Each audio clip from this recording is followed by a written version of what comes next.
Welcome to என்னுடைய சமையல். நாம் இன்றைக்கு புல்லசுறா மீனை ரொம்ப டேஸ்டியாக எப்படி பொரிக்கிறது.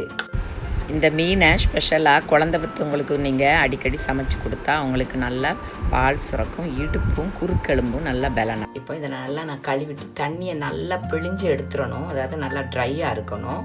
வினிகர் சேர்க்க போகிறேன். நீங்கள் லெமன் சேர்த்துக்கிடலாம், எலுமிச்சப்பழம் சாறு சேர்த்துக்கிடலாம்.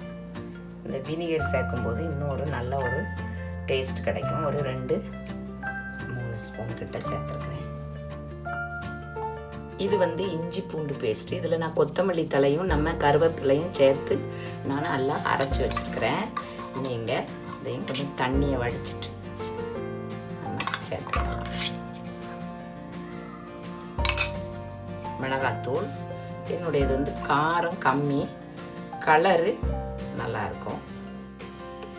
கொஞ்சமாக சீரகம் மல்லியும் சேர்த்து வறுத்து அரைச்சி வச்சுருக்கு, கொஞ்சோண்டு சேர்த்துக்கிறேன். கொஞ்சமாக கரம் மசாலா நான் வீட்டில் அரைச்சது, சாட் மசாலா. இந்த சாட் மசாலா சேர்க்கும்போது ரொம்பவே டேஸ்ட்டாக இருக்கும். நான் அதை ஒரு 1/2 டீஸ்பூனுக்கு, ஒரு 3/4 டீஸ்பூனுக்கு நான் சேர்த்துருப்பேன். தேவையான அளவு உப்பு, மஞ்சள் தூள், கடலெண்ணெய். நீங்கள் எந்த எண்ணெயும் சேர்த்துக்கிடலாம். கொஞ்சமாக நம்ம அரிசி மாவு. இது சேர்க்காட்டாலும் நல்லாயிருக்கும் டேஸ்ட்டு. சேர்க்கறதுனால என்ன ஆகும், கொஞ்சம் அடி பிடிக்காமல் இருக்கும்.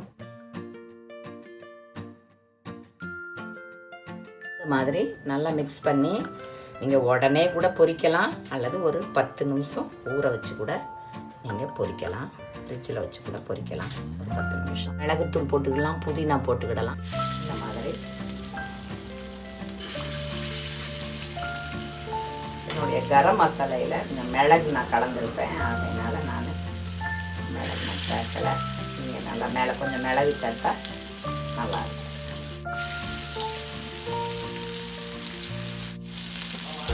ஒரு 2-3 நிமிஷம் ஆன உடனே நம்ம பரட்டி போட்டுருவோம். அடுப்பை ஸ்லோவாக வச்சுக்கோங்க. இந்த மாதிரி ஸ்லோவாக வச்சுனது கறிக்கும்.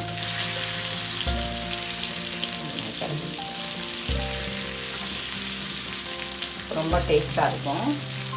இந்த வினிகர் போடுறதுனால, சாட் மசாலா போடுறதுனாலையும் ரொம்ப டேஸ்ட்டாக இருக்கும். நம்ம ஊரில் யூஸ் பண்ண மாட்டாங்க அதிகமாக. ஃப்ரை ஆகிட்டு இருக்கும். இது மீன் ரெடி ஆகிட்டு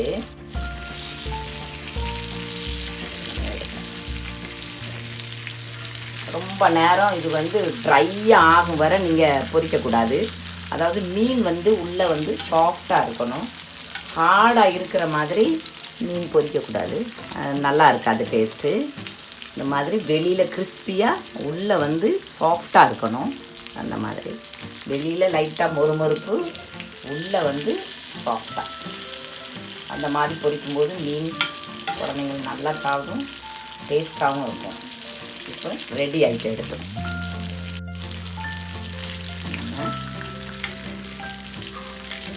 மசாலையும் ரொம்பவே நல்லா இருக்கும்.